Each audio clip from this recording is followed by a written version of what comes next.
And I'm thinking Kavan actually does play a big role in this as well. A few moments later. Boom cannon, the mid boom cannon there, great. Oh my god! Kevin! Why? Welcome back to the game of Warriors. Halftime is officially over. With 4 ops behind us and 4 ops remaining in the week, anything is still possible. In today's video breakdown, we will be going over Op 5 scoring results with Division 1 Op 5 attacks. Let's get ready to bring the hammer down. Let's do this.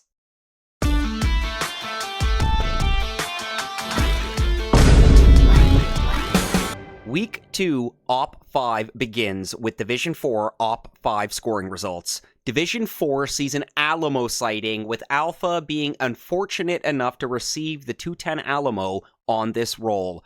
Alpha is not one to back away from a challenge, but could not make his last stand. Alamo gets the best of Alpha with a non-solo and 4th place. Now, regarding Alamo and Fang bases, if players get the solo, no troop loss is counted, and 50 bonus points are awarded. Incentive and balance must be given on these bases to make it fair.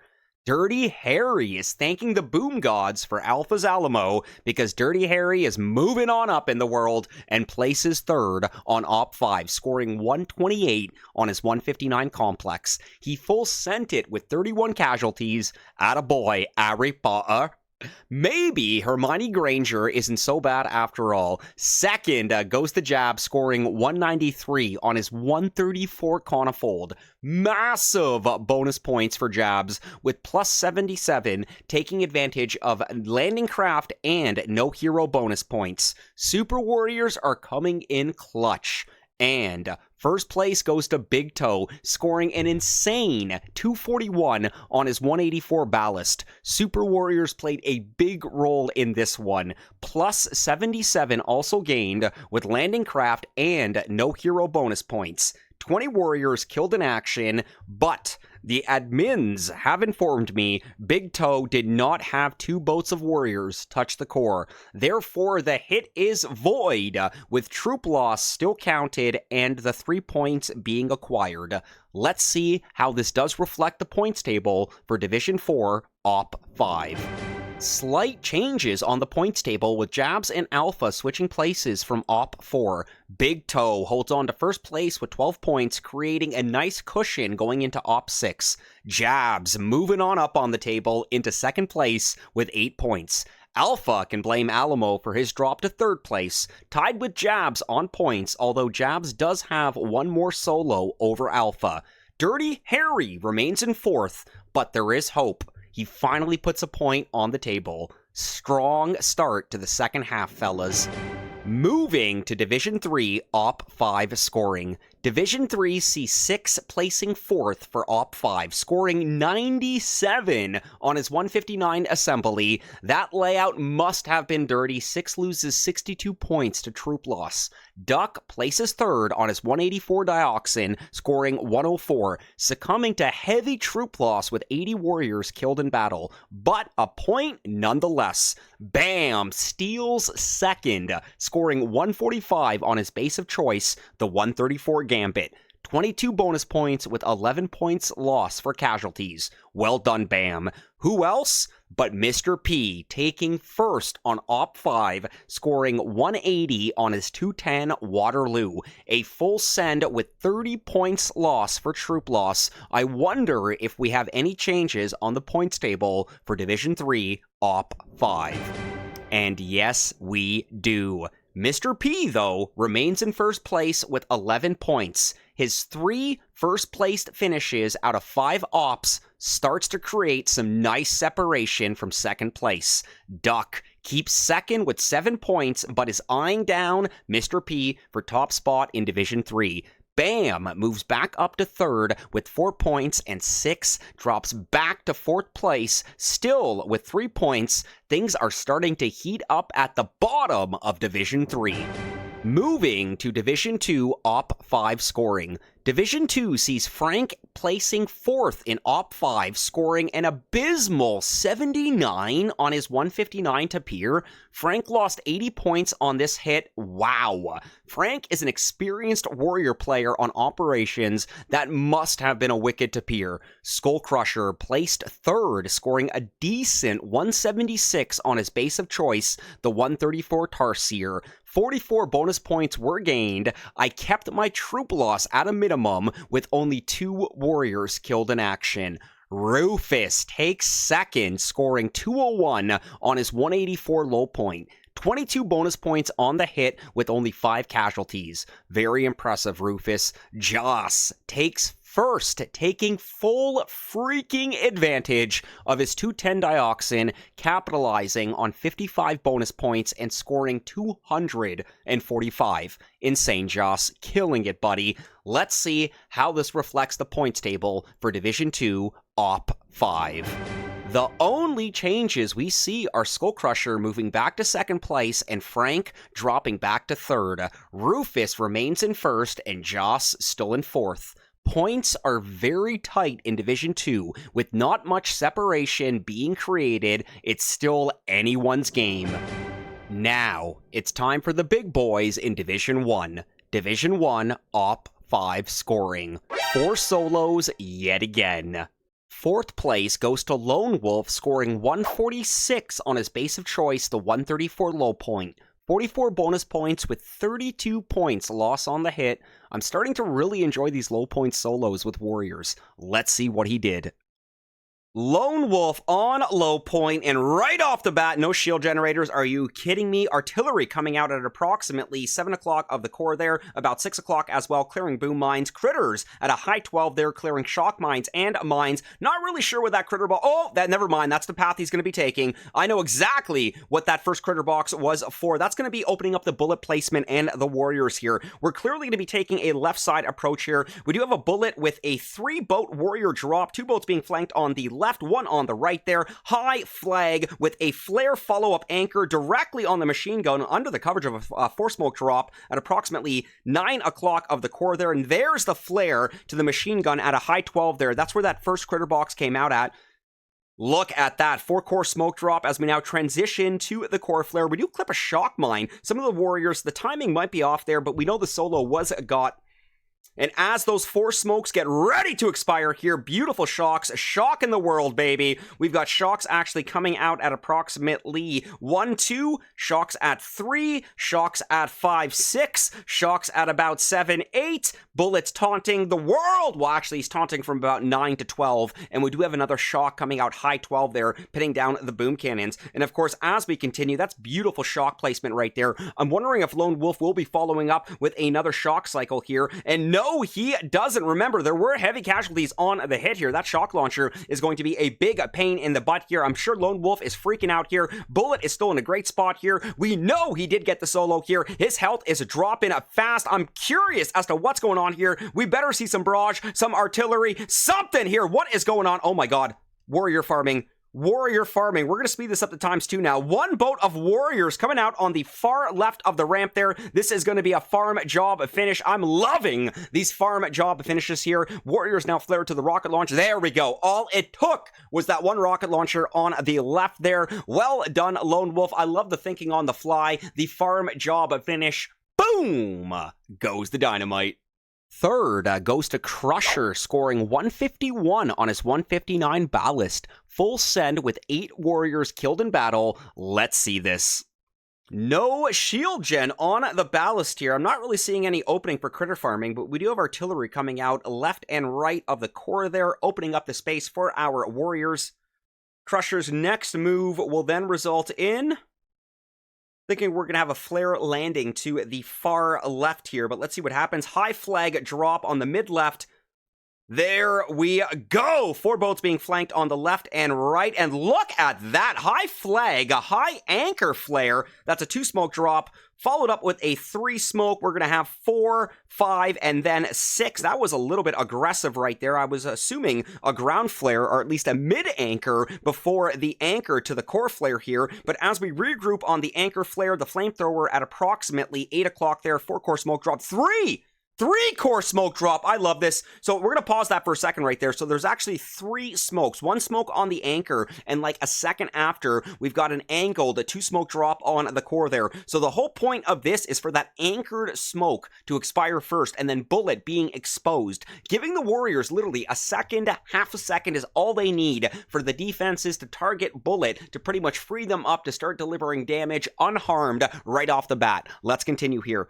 And of course, there we go. I love how that taunt was already activated, and there's that split second with bullet being shown at first there, but of course the shock launchers still triggered and fired away. There are multiple shocks actually coming out, pinning down rocket launchers right over here. We have rocket launchers directly behind bullet at approximately 9 to 12, mortars and shock blasters at approximately 1 to 2, and then we have boom cannons. Single shots are terrible for GOW, especially with limited landing crafts, but we do know that Krusher did full send it here. And of course, as we continue, Warriors bring in the hammer down, and honestly, a fantastic job with Krusher. Super Warrior coming out to play. An awesome job from Krusher, securing the takedown and guaranteeing the point on Op 5. Let's continue.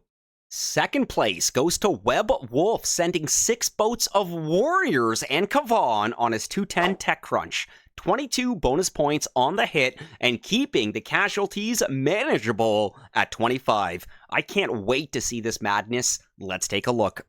Every tech crunch we've seen so far has not turned out well. I know Jabs had a fail, I know I had a fail, so I'm happy that Lonewolf was actually able to get the solo here, and I'm thinking Kavan actually does play a big role in this as well. Critter farming coming up at the top right there. Remember, every power cell that is removed from action here is 3 GBE being added to the bank. We have barrages and artillery coming out around the power core and directly at the front on the left there, clearing the mines, opening up the path for our Warriors. We'll get a little bit more of an aerial view so you can actually spot those critters at the top right of your screen. It does look like we've taken out approximately 5 power cells, 5 times 3, 15 GBE being added to the bank. There's Bullet, Kavan with our Warriors coming out to play here, and it looks like we will anchor directly on the boom cannon. The mid boom cannon there, great. Oh my god! Kevin! Why? Doesn't even make it off the beach. 2 steps off the beach, and already infatuated with the boom cannons. You're killing me. The fact that he got this solo without Kavan just elevates it to the next level. Wow. Let's continue. Absolutely insane. Bad, Kevin. Bad. Oh, that infuriates me so much.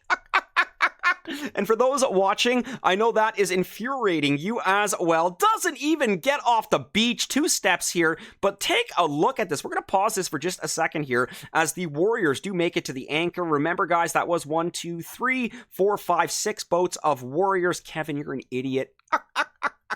So take a look. We got rocket launchers pretty much all the way at the bottom there. Flamethrowers, a machine gun, and shock launcher at the top there. And disgusting single shot cannons, which are absolutely a dread to our Warriors here. But Lonewolf clearly in control. Let's continue and see what happens.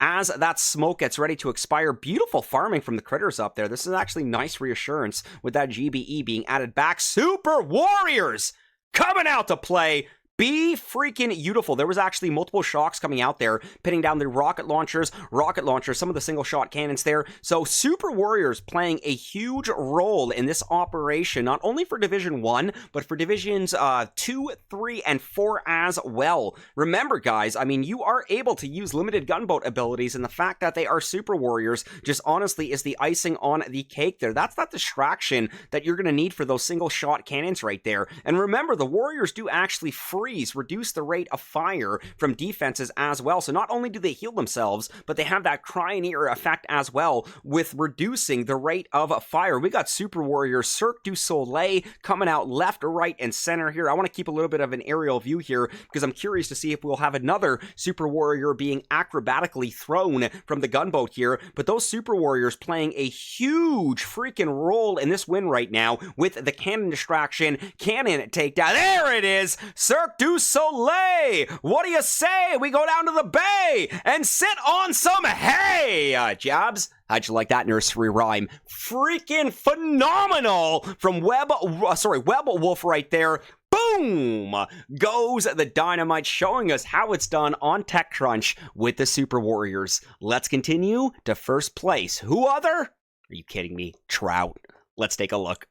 Drum roll, please. That leaves Trout stealing first on Op 5, scoring 209 on his 184 Machina. Machina, tomato, you get it. 55 bonus points gained on the hit. All 30 warriors lost in action. That's minus 30 points on the hit.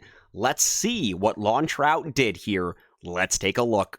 We got a SEMO. Are you kidding me? 3 boats of warriors, and look at this layout already. We've got a SEMO practically in full range of our warriors here. Unless Trout does take a backdoor Sally here. Nope, he's taking the front door. We've got multiple barrages coming out. Looks like 2 with a couple artilleries as well. There's multiple mines up front here. So we are opening up the path here. I don't see any critter farming, so none of that. 1 smoke drop on the far left, follow up second smoke, bullet coming out with our 3 boats of warriors. We should see a shock coming out on that SEMO there. Nope, critter freaking box distraction. I love a good smoky critter for SEMO distraction. Okay, this is not Trout's first rodeo. Excellent transition to the next freaking anchor under the coverage of smoke. There's the... Oh, we just shocked bullet. We just shocked a bullet as we now flare to the sniper. This guy is so technical with warriors. Probably the most technical warrior player in the tournament. So there's the flare to the core. There's the Super Warrior as well. Bullet is in amazing positioning with the taunt right now, but that SEMO is already chipping away at our warriors. Bullet's taunt placement was next level there. So Bullet did actually get pulled up a little bit. So we lost taunt on these 3 back rocket launchers. Not the end of the world though, because we still have these 4 pulled in with 3 machine guns and the shock launcher as well. And of course, as we continue, our warriors dropped incredibly fast. If you actually take a look at the HP on that core right there, we have no warriors left. There's none. No warriors left right now. So this literally came down to Super Warrior and Bullet here. Again, this is the role that Super Warriors are playing for this week in GOW, or at least these next couple of operations here. So players, I advise you to take full advantage of the Super Warriors here. Without Super Warriors, this would have been a failed solo. I'm not sure if Bullet would have had the mustard in the bottle here, because yes, the health on that core is dropping fast, but I need you to understand that I believe the Super Warriors are dealing much more damage than Bullet is to the core right there. And you've even got one Super Warrior now chipping away at the shock launcher, which now incredibly frees up the Super Warriors, unshockable now from that shock launcher, just chipping away here. Bullet's dropping in the red. He's probably gonna go down before this one is over. And look at that, Bullet is down and out. That is a Super Warrior finish. I kid you not. Super Warriors coming in clutch in Game of Warriors, Season 1, Week 2, Op 5. Let's see if we have any reflection, any changes on the points table for Division 1. Let's take a look. Is there any changes on the points table for Division 1, Op 5? Division 1 refuses to budge on the points table. All players remain with no movement. Trout in first with 13 points. Webwolf in second with 10 points, Lonewolf in third with 6 points, and Krusher finally with a point on the board. He's in 4th place with 1 point. Wow, just wow. I cannot believe the role that Super Warriors are playing for Op 5 in Game of Warriors. Thank you for tuning into today's video. We will be back in action tomorrow for Op 6 scoring results with Division 1 Op 6 hits. Have a wonderful night, my friends. We'll see you tomorrow.